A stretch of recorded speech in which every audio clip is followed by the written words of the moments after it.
mempersembahkan serial Sandiwara Radio Borobudur. Bopo, baru beberapa hari di sini kok sudah jadi pelupa? Apa? Aku pelupaan ini? Udi sudah punya calon, Bopo. Kakang Gunadarma adalah pilihan Udi dari begitu banyak lelaki pilihan. Dia hampir memenuhi persyaratan sebagai seorang suami, Bopo. Nini, Purnawijaya memiliki masa depan yang sangat jelas. Apa Kakang Gunadarma tidak, Bopo? Purnawijaya adalah kepercayaan Gusti Maharaja Samaratungga. Dengan begitu dia juga akan menjadi kepercayaan Gusti Ratu. Dan suaminya yang telah menggantikan sang Maharaja. Kakang Gunadarma juga sama, meskipun dalam bidang yang lain. Kenapa Bopo jadi silau ketika berada di Kutaraja? Loh, itu kan baru keinginan Bopo. Selanjutnya memang Nini sendiri yang menentukan. Yang mau menjalankan hidup bersama kan Nini. Bopo ini sebagai orang tua cuma mau mengingatkan Nini. Iya, Bopo. Harimau kawin dengan harimau. Menjangan kawin dengan menjangan. Nah, Nini kan harimau. Sedangkan Gunadarma boleh dikatakan menjangan dia. Bopo, tolong jangan goyahkan hati Udi. Kakang Gunadarma barangkali berwajah menjangan, tapi hatinya jauh lebih harimau daripada harimau manapun.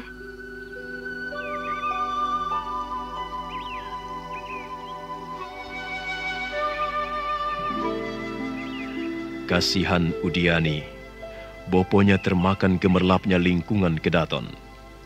Namun akhirnya Ki Sarwapala menyadari bahwa semuanya diserahkan kembali pada keputusan anaknya. Sekarang mari kita ikuti Gunadarma dan Ki Umbul yang mendaki Gunung Sumbing yang terkenal angker. Mereka sedang menuju ke pertapan gurunya. Hari sudah mulai senja. Tiba-tiba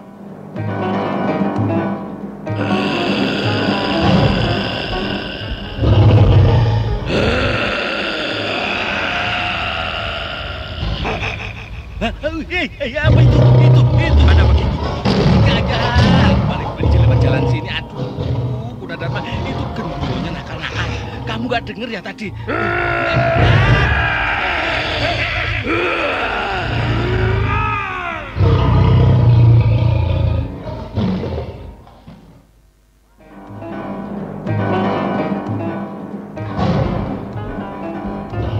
bermunculan 3 makhluk berwajah mencicikkan. Mukanya mirip manusia, tetapi ditumbuhi daging tumbuh bergelantungan dan bulu-bulu kasar.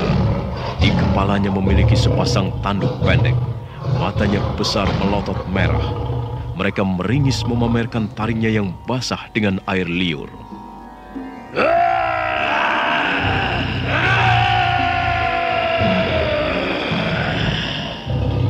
Minggir. Aku murid-muridku Jina Raja Dasa, penguasa lereng Sumbing.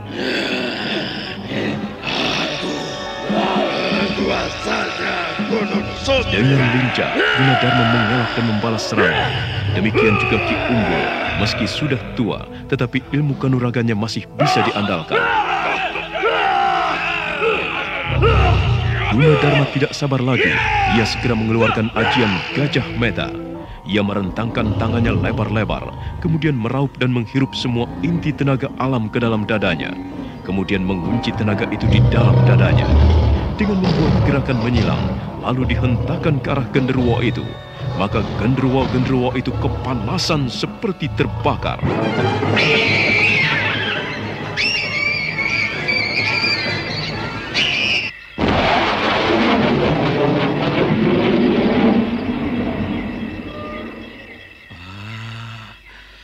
Duh, kalau bisa pulangnya jangan lewat sini lagi. Ini jalan yang paling singkat, Ki. Aduh. Kalau lewat yang lain, lebih jauh, Ki. Jijik aku. Loh, aku lebih baik berjalan yang jauh sekali daripada harus berkelahi melawan gendruwo yang menjijikkan seperti tadi. Ayo, Ki, kita percepat. Iya. Keburu malam. Makin repot nanti. Ayo, cepat. Ini sebenarnya berapa lama lagi ya kita sampai di pondoknya Guru Jina Raja Dasa? Hampir tengah malam. Kita sampai, Ki. Oh, untung bulan purnama ya. Kalau tidak, wah, gelap sekali lereng gunung ini.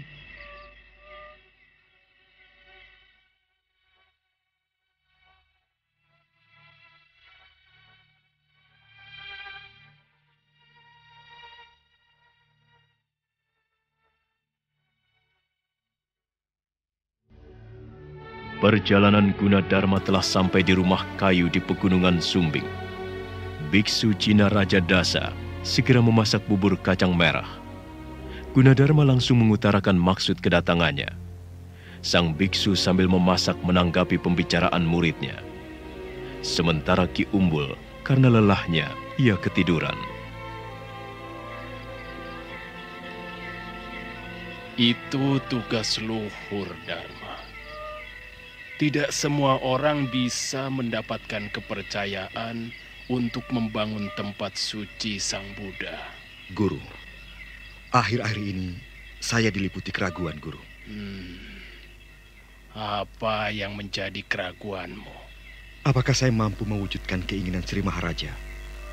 Saya tidak mau bangunan yang saya rancang itu hanya sekedar ada, menambah sekian jumlah vihara yang sudah ada, Guru. Saya kurang paham apa yang Dharma maksudkan dengan sekedar ada. Oh ya, sudah matang. Ayo kita makan, mumpung masih hangat. Umbul, bangun. Kamu pasti kangen makanan ini. Bubur kacang merah. Iya. Weh, saya sudah kangen. Dan saya sudah lapar. Umbul. Iya, Guru. Kamu sudah mulai makan daging hewan ya? Anu, Guru. Tidak, masa saya berani? Tidak. Jangan bohong, Umbul. Bau keringat dan ketekmu tercium bahwa kamu telah makan daging hewan. Jangan lagi ya. Iya. Sudah, ayo makan, ayo. Oh ya, Guru. Saya menginginkan agar bangunan suci itu mampu menampilkan keagungan Sang Buddha yang akan dikenang orang sepanjang masa, Guru. Apakah Jinalaya yang dibangun Stapaka Dalawa itu tidak menampilkan keagungan seperti yang kamu harapkan? Atau vihara yang dibuat Rakai Panangkarana di desa Kalasha tidak memancarkan keagungan?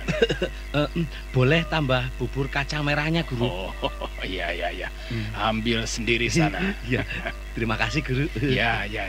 Guru, Jinalaya yang sudah rampung itu baru terasa agung kalau kita memasuki ruang di dalamnya. Arca Sang Buddha dan Arca Avalokiteswara serta Vajrapani menjadi agung karena berada di dalam ruang yang sempit. Yang saya inginkan, keagungan Sang Buddha tetap memancar meskipun di alam terbuka. Saya belum mampu membayangkan apa yang kamu inginkan itu. Saya sendiri juga belum membayangkan wujud lahiriah seperti apa itu, Guru. Tapi maksud saya, siapapun yang melihat bangunan itu akan merasa bahwa dirinya begitu kecil. Siapapun yang menatap bangunan itu akan terpaku karena terpukau oleh keindahannya. Kok ya aneh-aneh. Kalau punya keinginan itu, Bu ya yang lumrah-lumrah saja, tidak usah muluk-muluk. Ya, Guru ya.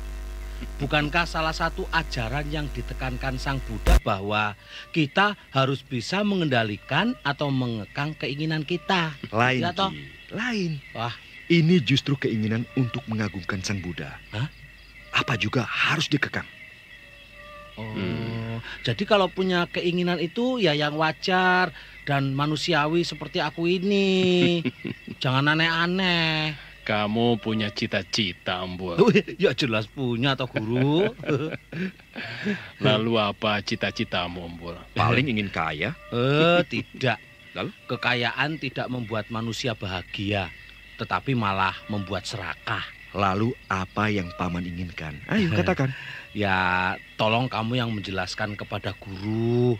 Itu masa kamu lupa? Itu loh yang itu. Oh. Iya. Itu. Iya, itu. Oh, Paman. Ya. Itu kan sifatnya terlalu pribadi. Tidak layak kalau hal yang pribadi itu diwakilkan. Iya kan? Kok kelihatan wigati sekali. Soal apa, Umbul? Ini guru, saya itu sebenarnya itu loh guru. Kenapa? Saya ingin pendamping. Loh, Pendamping. bukankah Gunadarma selalu mendampingimu? Alah guru, bukan pendamping itu loh. Ini guru seorang istri. Oh, itu. Iya. Loh, katanya kamu ingin menjadi brahmacari. Itu kan dulu.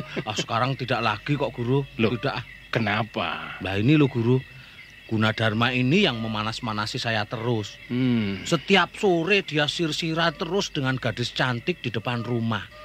Mungkin dia tidak merasa manas-manasi, tetapi saya yang setiap sore melihat dua remaja, waduh mesra-mesraan begitu, bagaimana tidak panas. Tapi Paman ini juga aneh. Aneh kenapa? Masa minta kepada seorang biksu hal yang sangat duniawi begitu, Paman? Sepantasnya yang kita minta itu penjelasan tentang ajaran Sang Buddha yang belum kita mengerti. Begitu, Paman. Jadi jauh-jauh naik gunung, turun gunung, masuk jurang, turun jurang, masuk hutan, bertemu gendruwo ini tanpa hasil toh. Waduh Gusti.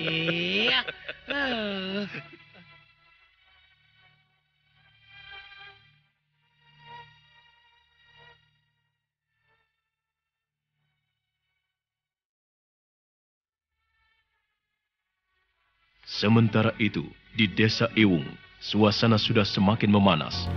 Udata dan Tamboga yang masih mengawasi pembuatan benteng hidup itu rupanya belum selesai semuanya. Masih kurang 5 depa. Benteng di sekeliling tempat itu terpagari rapat dengan batu yang hanya disusun tanpa alat perekat. Ayo, cepat tangkap, kejar! Jangan sampai lepas! Ayo, cepat tangkap! Ayo!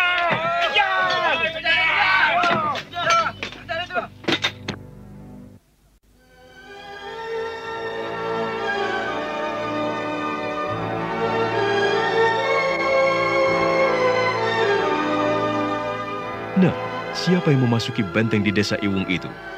Dan bagaimana niat Sarwapala yang ingin menjodohkan Udiane dengan Purnawijaya? Serta bagaimana tindakan Balaputra Dewa untuk menguasai Wangsa Sanjaya? Saudara pendengar, untuk mengetahui jawabannya, ikuti terus serial Sandiwara Radio Borobudur dalam kisah Cahaya Gaib di Bukit Keramat. Sampai jumpa.